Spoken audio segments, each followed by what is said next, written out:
Greetings, good people. Ross reporting the headline, and this is part 3 of our discussion about ISIS for the day.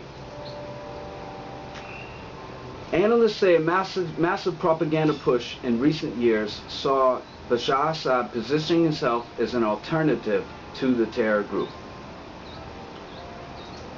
He wanted the world to see that he is a secular and moderate, and that he is the only credible alternative to ISIS. Sound familiar? The Syrian regime has been prominently accused of boosting ISIS earlier in the Syrian revolution, allegedly releasing many ISIS leaders from Assad's jails. Well, were they really ISIS leaders back in 2011?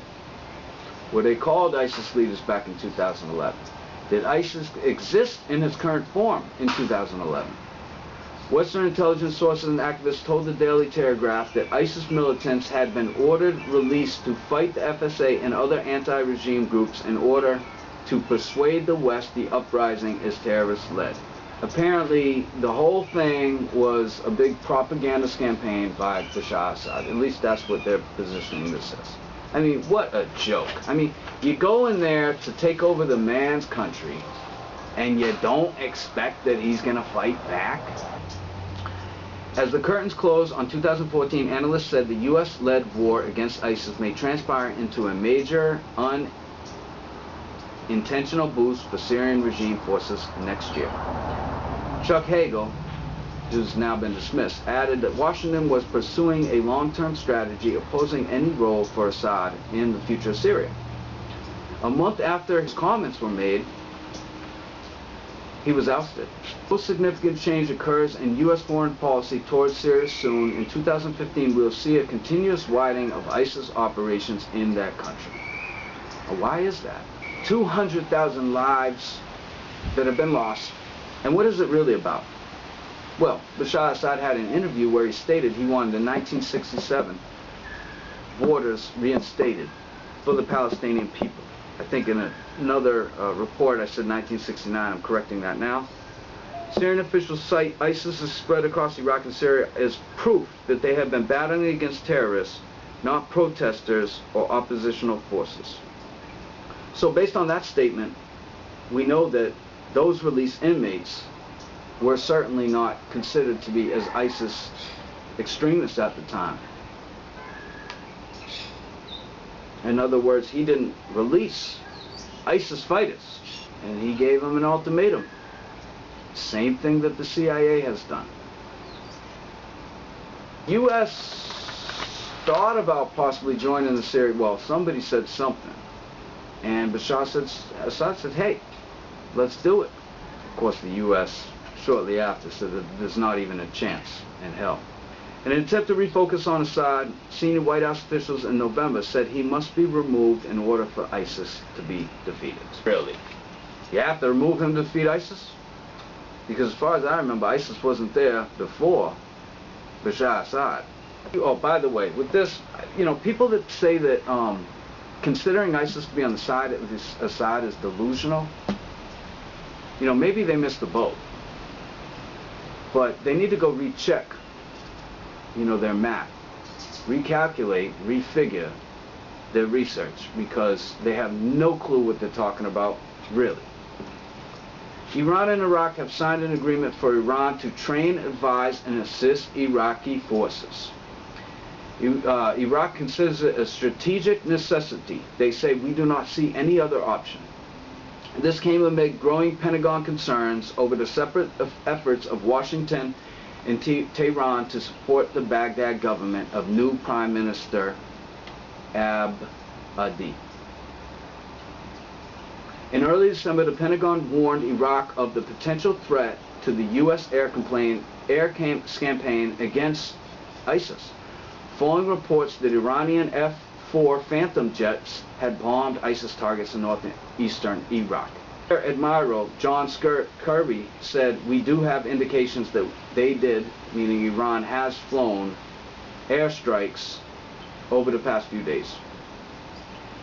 It's up to the Iraqi government to deconflict that airspace, he says.